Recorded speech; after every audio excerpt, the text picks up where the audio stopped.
여러분 안녕하십니까? 4월 16일 굿모닝 MBN 시작합니다. 먼저 오늘의 주요 뉴스입니다. 청와대와 미 백악관이 다음 달 하순 미국 워싱턴에서 한미 정상회담을 연다고 밝혔습니다. 스가 요시히데 일본 총리는 미일 정상회담을 위해 어제 미국으로 출발했는데 조 바이든 미국 대통령 취임 이후 직접 외국 정상을 만나는 첫 사례가 될 전망입니다. 문재인 대통령이 오늘 정세균 국무총리 교체와 함께 대여섯 개 부처의 개각을 단행할 것으로 알려졌습니다.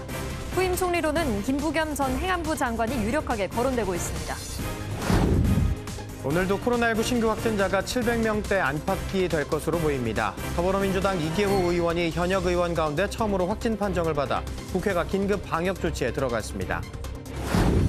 미국 의회가 대북전단 금지법과 관련해 청문회를 열었습니다.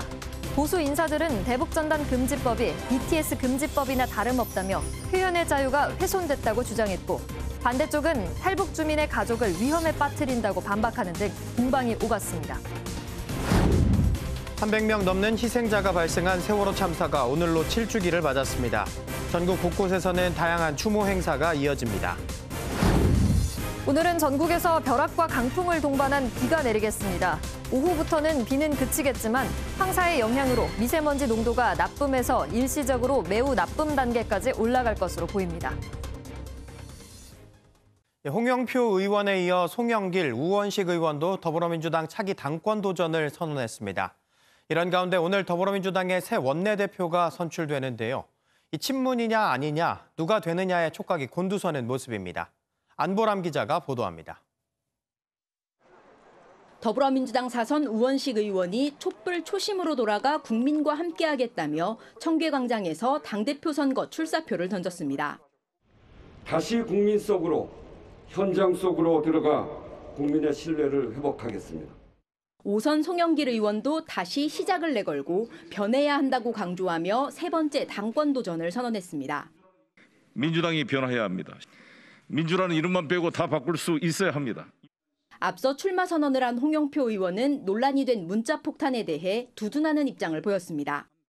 저는 그냥 그것을 어떤 민심의 소리로 듣습니다. 솔직히 좀 심하다 그러면 안 봐요, 저는 아예. 하지만 당내 사선 이상 비주류 의원들은 모임을 갖고 자기 생각과 조금이라도 다른 의견을 적대시하는 것은 당의 발전을 저해하는 행위라며 초선 의원들을 감싸 논쟁을 예고했습니다. 당권 레이스가 본격화한 가운데 오늘 선출되는 새 원내대표가 친문이냐 아니냐가 전당대회의 또 다른 변수가 될 수 있다는 관측이 나오고 있습니다. MBN 뉴스 안보라입니다. 김종인 전 국민의힘 비상대책위원장이 오늘 금태섭 전 의원을 만날 예정인데 이 만남을 보는 국민의힘 심기는 불편합니다. 김 전 의원은 제3당 창당을 공언한 바 있는데 김 전 위원장이 여기에 힘을 실어줄 수 있기 때문입니다. 보도에 노태현 기자입니다.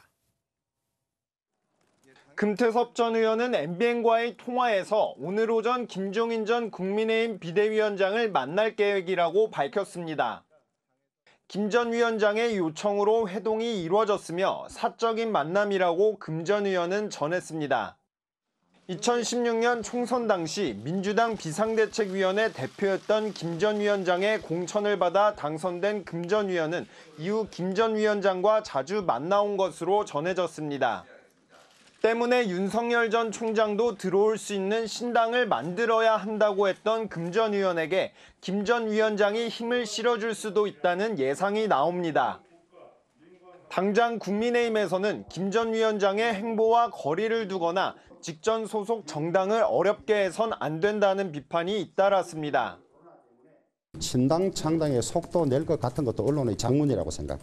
정치인들은 자기 나름대로 정치 구성이나 상황이 다 있기 때문에 무슨 말이든지 할 수 없겠어요. 그러나 나가서 또 무슨 단체나 정당 운운을 이런 것을 깔고 만난다면은 자기가 얘기한 자강론과 정면으로 안 맞는. 여기다 김병준 전 자유한국당 비상대책위원장이 어차피 안 되는 당 운운하며 침을 뱉고 있다고 비난하는 등 야권 유력 인사들의 김 전 위원장에 대한 반발이 확산하고 있습니다. MBN 뉴스 노태현입니다. 문재인 대통령과 조 바이든 미국 대통령이 다음 달 말쯤 미국 워싱턴에서 정상회담을 개최하기로 했습니다. 북한을 다시 협상장으로 이끌어낼 방안이 중점적으로 논의될 것으로 보이는데요. 이에 앞서 스가 요시히데 일본 총리는 내일 새벽 미일 정상회담을 갖습니다. 신재우 기자가 보도합니다. 바이든 대통령이 취임한 지 4개월 만에 한미 정상이 만나게 됩니다. 이번 회담은 바이든 대통령이 문 대통령을 초청하는 방식으로 이루어집니다. 두 정상은 한미 동맹의 지속적 발전 방안과 한반도 비핵화를 위한 공조를 비롯해 한일 관계 개선 등을 논의할 것으로 전망됩니다. U.S.-South Korea alliance and the long-standing ties and friendships between the people of our two countries. 백신과 반도체 수급 등 산적한 양국 현안에 대한 폭넓은 논의도 이뤄질 것으로 보입니다. 한편 스가 일본 총리는 문 대통령보다 앞서 바이든 대통령을 만납니다. 내일 새벽 미일 정상회담이 열리는데 이는 바이든 대통령이 취임 후 처음으로 외국 정상을 직접 만나는 자리입니다.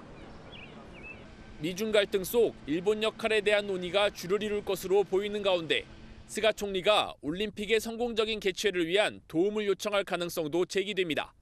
MBN 뉴스 신재우입니다. 표현의 자유를 침해한다는 논란이 일었던 대북전단금지법이 미국 의회 청문회에 올라갔습니다. 이 BTS 같은 대중음악이 북한으로 흘러가는 걸 막는다며 BTS 금지법으로 이름 붙여야 한다는 주장까지 나왔습니다. 정설민 기자가 보도합니다. 지난해 12월 국회를 통과한 대북전단 금지법. 표현의 자유를 제한한다는 논란이 일자 미 하원 산하의 인권위원회는 청문회까지 열었습니다. 북한이 아닌 한국의 인권 문제를 놓고 청문회를 연 건 이번이 처음으로 알려졌습니다. This may seem surprising. Generally, when human rights are raised in regard to the Korean Peninsula, the focus is on the appalling rights record of the highly authoritarian regime in North Korea. 이 법이 BTS 같은 대중음악의 유입도 막는다며 BTS 금지법으로 불러야 한다는 주장도 나왔습니다. As often balloons carrying religious information and items of Korean pop culture, such as music of the popular K-pop band BTS across the border. 한국계인 영김 의원은 북한 주민들에게 희망을 주는 풍선을 막아서는 안 된다고 강조했습니다. Send information from the outside world by balloons over the border. 청문회가 진행된 2시간 20분 동안 여야 없이 대부분 반대의 목소리를 냈고 우리 정부를 향해 법 개정을 주문하기도 했습니다. 이번 청문회는 김일성 주석의 생일인 태양절에 맞춰 열려 남북 모두에 경고를 보낸 것이라는 평가가 나옵니다. MBN 뉴스 정살민입니다. 다음은 코로나 관련 소식입니다. 오늘 발표될 코로나19 신규 확진자가 많게는 700명대로 예상되고 있습니다.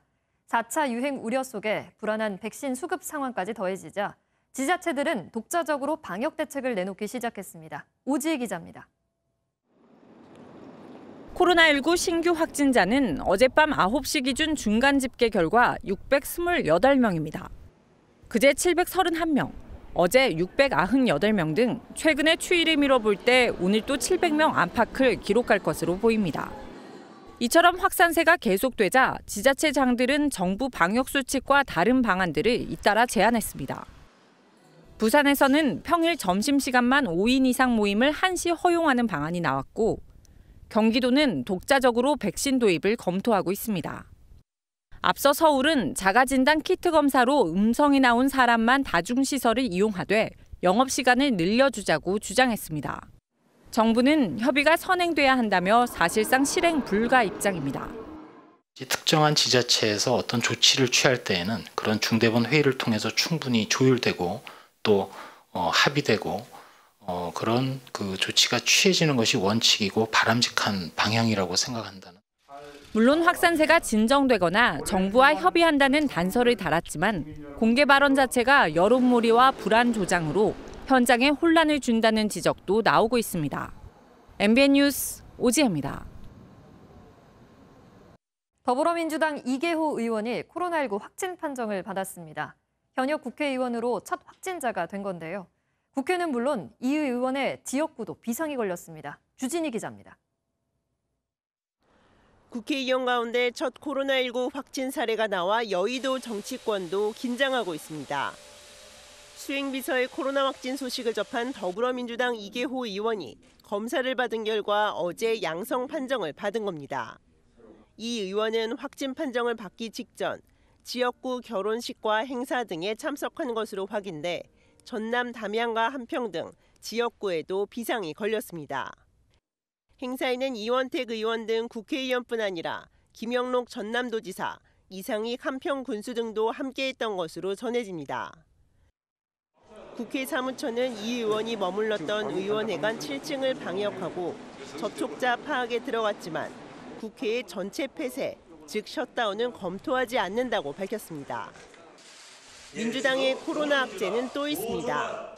지난 14일 있었던 부산 비대위 회의에서 확진자가 나오면서 도종환 비대위원장 등 비대위원들이 자택 대기에 들어갔었던 겁니다. 오늘 원내대표 선출을 앞두고 터진 코로나 악재, 민주당은 원내대표 선출을 위한 의원총회를 비대면으로 변경했습니다. 투표는 현장 투표와 격리자를 위한 온라인 투표로 나눠서 진행하기로 했습니다. MBN 뉴스 주진입니다. 남양유업의 발효육 불가리스가 코로나19 바이러스를 억제한다는 연구가 발표되면서 파문이 일파만파 커지고 있습니다. 식약처는 남양유업을 식품광고법 위반으로 경찰에 고발했고 한국거래소는 주가 조작과 미공개 정보 이용 여부를 살펴보고 있습니다. 박유영 기자입니다. 서울의 한 대형마트입니다. 불가리스가 코로나19 억제에 효과가 있단 말에 소비자 혼란이 계속되고 있습니다. 어저께보다 물량은 한 2배로 들어왔고 일주일에 대충 50개 팔리던 게 어저께 하루 만에 거의 다 나갔으니까. 코로나19에 효과적이라는 그런 식품이 있다는 것 자체가 약간 아이러니했었고 그리고 또 주최 측이 남양이었다는 게 바로 나왔잖아요. 모두 지난 13일 남양유업 측의 이 발언 때문입니다. 이번 연구에서 불가리스 제품이 코비드-19에 대해서도 근 80%의 인액티베이션 효과를 보았습니다. 불가리스 제품에 어떻게 해서 항바이러스 효과가 있는지에 대한 메커니즘을 연구하고 식약처는 이를 단순 학술 목적이 아닌 불가리스 제품에 대한 홍보로 보고 남양유업을 경찰에 고발했습니다. 법상 식품이 질병 예방에 효능이 있는 것으로 오해 살 수 있는 광고는 엄격히 금지돼 있는데 여기에 저촉된다고 판단한 겁니다. 한국거래소도 남양유업의 자본시장법 위반 여부를 살펴보고 있습니다. 쟁점은 두 가지입니다. 남양유업 측이 제품 효능을 과장해 부정거래를 유발했는지와 발표 전 임직원들이 미공개 정보를 이용해 주식을 매매했는지 여부입니다. 실제로 별다른 호재가 없는데도 발표 나흘 전부터 남양 주가가 올랐기 때문입니다. 게다가 발표 후 이틀간 남양유업 주식을 무려 61억 원어치나 사들인 개인 투자자들은 어제는 8억 6천만 원 순매도에 나서는 등 극도로 혼란스러운 모습입니다. 거래소는 혐의가 확인되면 금융당국에 정식으로 통보할 방침입니다. MBN 뉴스 박영입니다. 검찰은 그제 재판에서 생후 16개월의 정인이를 숨지게 한 양어머니와 양아버지에게 각각 사형과 징역 7년 6개월을 구형했는데요. 이들이 나눴던 카카오톡 대화는 충격 그 자체였습니다. 손기준 기자가 전합니다. 지난해 3월 정인이가 입양된 지 한 달째 됐을 때 양어머니 장모 씨와 양아버지 안모 씨가 나눈 대화 내용입니다. 장 씨가 어린이집 선생님들이 안아주면 안 운다고 말하자 안 씨는 귀찮은 애라고 말합니다. 정인이가 밥을 안 먹는다고 푸념하자 하루 종일 굶겨보라는 터무니없는 말까지 나옵니다. 사망 당일과 그 다음 날에도 충격적인 대화가 이어집니다. 형식적으로 병원에 데려가라는 장 씨의 말에 안 씨는 번거롭지만 그게 좋을 것 같다고 대답하고 부검 결과가 잘 나오길 바란다는 지인의 말에 장 씨는 계속 기도 부탁해라며 천연덕스럽게 답합니다. 검찰은 그제 1심 재판에서 양부모가 휴대전화에서 삭제한 카카오톡 메시지 414건을 복원해 공개했습니다. 해당 내용은 모두 학대와 방임의 정황 증거로 재판부에 제출됐습니다. 이를 토대로 검찰은 살인의 미필적 고의가 있었던 것으로 보인다며 장 씨와 안 씨에게 각각 사형과 징역 7년 6개월을 구형했습니다. 하지만 장 씨는 잘 키우고 싶은 욕심이 집착이 됐다. 안 씨는 평생 속죄하며 살겠다며 선처를 호소했습니다. MBN 뉴스 송규준입니다. 일본의 아소다로 부총리가 마셔도 별일 없다며 후쿠시마 원전 오염수를 바다에 버리기로 한 일본 정부의 결정에 아무런 문제가 없다라고 주장했는데요. 이에 중국 정부가 그럼 그 물로 밥을 짓고 빨래를 해보라며 비웃었습니다. 정광열 기자입니다. 중국 정부가 후쿠시마 원전 오염수를 바다에 버리기로 한 일본 정부를 강하게 비판했습니다. 一些政客费尽心思想要证明核废水清白，那就请他们把核废水用来饮用、做饭、洗衣服或者灌溉。 자오리젠 중국 외교부 대변인은 일본은 아시아의 안전을 무시하면서 자국의 이익만 챙겼다며 국제 해양 환경 보호를 위해 주변국과 이 문제를 충분히 협의해야 한다고 강조했습니다. 우리나라와 중국은 물론 대만과 필리핀, 러시아까지 원전 오염수를 바다에 버리겠다는 일본 정부의 결정에 반발하는 가운데 국제원자력기구가 조사에 나설 것으로 보입니다. 일본 정부는 국제원자력기구에 조사를 먼저 요청했다고 밝혔는데 국제기구 조사를 통해 해양 방류 계획을 공인받겠다는 속셈입니다. 우리 정부와 중국 등은 국제원자력기구 조사를 활용해 일본의 행동을 제지할 계획이지만 후쿠시마 원전에 저장돼 있던 처리수의 처리 방안을 결정했다는 일본의 발표를 환영한다는 지난 13일 국제원자력기구 성명을 떠올리면 국제원자력기구가 제동을 걸 확률은 낮아 보입니다. MBN 뉴스 전광열입니다. 문재인 대통령이 공수처 검사 13명을 임명하면서 공수처가 출범 85일 만에 수사진용을 갖추게 됐습니다. 13명의 신임 공수처 검사 가운데 검찰 출신은 4명입니다. 이혁근 기자입니다. 공수처가 처장과 차장을 포함해 검사 15명으로 새 진용을 갖추게 됐습니다. 공수처법에 따르면 공수처 검사의 정원은 25명입니다. 문 대통령이 새로 13명의 공수처 검사를 임명함에 따라 정원의 60%를 채우게 된 셈입니다. 4명 정원의 부장검사직에는 2명이 임명됐습니다. 최석규 공수처 부장검사는 사법연수원 29기로 판사 출신입니다. 최 부장검사는 검찰 출신이 아니어서 수사 경험이 없다는 주변의 우려를 충분히 인식하고 있다며 판사, 변호사로서의 경험을 최대한 살리겠다는 입장을 밝혔습니다. 최 부장검사와 같은 기수인 김성문 공수처 부장검사는 검사 출신으로 17년 동안 검찰에서 근무했습니다. 공수처 평검사 가운데 검찰 출신은 11명 중 3명입니다. 공수처는 앞으로 공수처 검사의 충원에 대해선 인사위원회에서 구체적인 방법과 시기 등을 논의해 결정할 계획이라고 밝혔습니다. 공수처는 오늘 신임 검사들에 대한 임명식을 진행할 예정입니다. MBN 뉴스 이혁근입니다. 한국 영화 최초로 복제인간을 소재로 제작비 160억 원을 들인 대작 서복이 극장과 OTT에서 동시 개봉합니다. 새로운 소재와 시도에 관객의 반응은 어떨지 금주의 영화 이상주 기자입니다. 뇌종양으로 시한부 인생을 사는 주인공에게 줄기세포 복제와 유전자 조작을 통해 만들어진 실험체 서복을 이동시키는 임무가 주어집니다. 인간의 모든 질환을 치료할 수 있는 서복의 임상 실험에 참여할 수 있게 해주겠다는 약속을 받은 주인공은 이 제안을 수락합니다. 영화 서복에는 영원히 살지만 의미를 찾을 수 없는 실험체와 후회로 가득한 삶을 살아왔음에도 더 살려고 애쓰는 인간을 대조해 삶과 죽음에 대한 질문을 던집니다. 한국 영화 최초의 복제인간 이야기에 극장과 OTT 동시 개봉으로 관객의 선택을 기다립니다. 사실 극장에서 영화를 봐주시면 더 좋을 것 같긴 한데 저희 또 최초로 티빙으로도 동시 서비스를 하니까 그냥 관객분들이 마음 편하게 서복을 접해 주셨으면 좋겠습니다. 올해 미국 아카데미 시상식 최우수 작품상 후보에 오른 영화로 웅장한 바위산맥과 황무지, 거대한 나무들 등 대자연의 풍경을 배경으로 길 위의 사람들의 삶을 보여줍니다. 실제 유목민이 출연해 한편의 다큐멘터리라 느껴질 만큼 삶에 대한 성찰과 연대, 휴머니즘을 녹여냈습니다. MBN 뉴스 이상주입니다.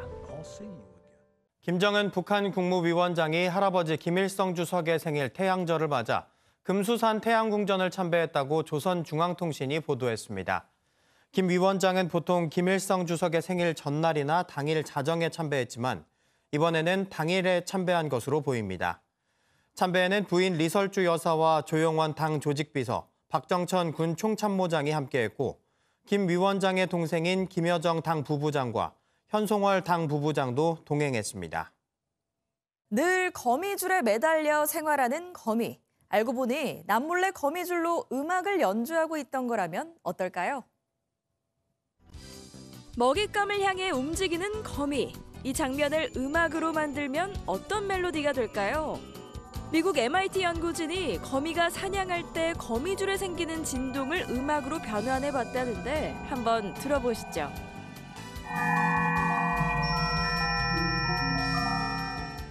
좀 오싹한 게 왠지 묘하게 어울리는 것 같죠? 거미줄을 하프라고 생각하고 진동을 인공지능으로 분석해 음악으로 만든 겁니다.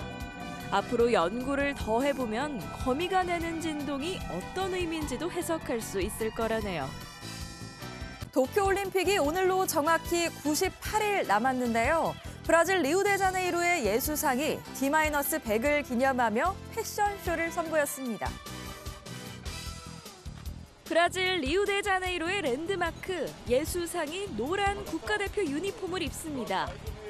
도쿄올림픽 개최 100일을 앞두고 불빛쇼가 펼쳐진 건데요.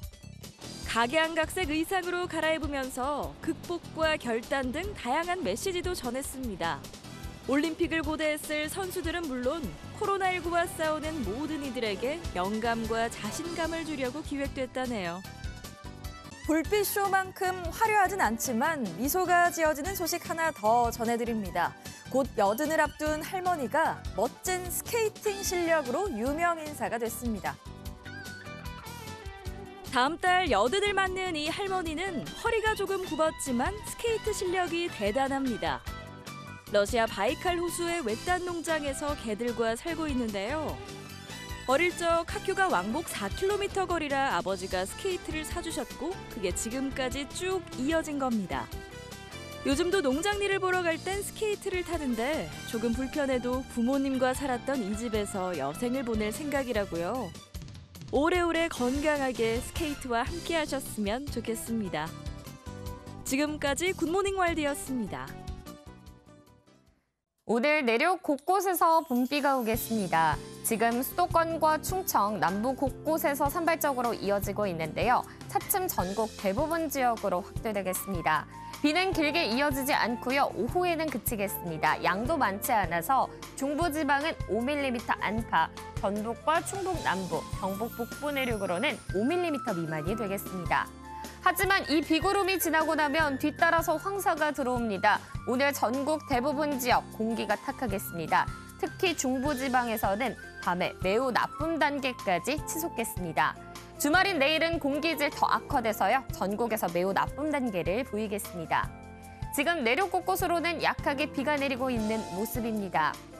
오늘 중부지방을 중심으로 낮까지 비가 오겠습니다. 영서에서는 오후까지 약하게 이어지겠고요. 동해안을 따라서는 바람도 강하게 몰아치겠습니다. 비 소식이 없는 제주와 전남, 영남 곳곳에서도 낮까지는 빗방울이 떨어지는 곳이 있겠습니다. 오늘 아침 기온은 남풍이 불면서 어제보다 올랐습니다. 하지만 오후부터는 북서쪽에서 찬 공기가 내려오면서 영남 지역을 제외한 대부분 지역 어제보다 기온이 내려갑니다. 서울 16도, 대전과 전주는 17도로 선선하겠습니다. 주말인 내일은 수도권과 영서, 충청에서 요란한 소나기가 지나겠습니다. 다음 주에는 갈수록 기온이 오르면서 예년 수준을 웃돌겠고요. 다소 더울 수도 있겠습니다. 날씨였습니다.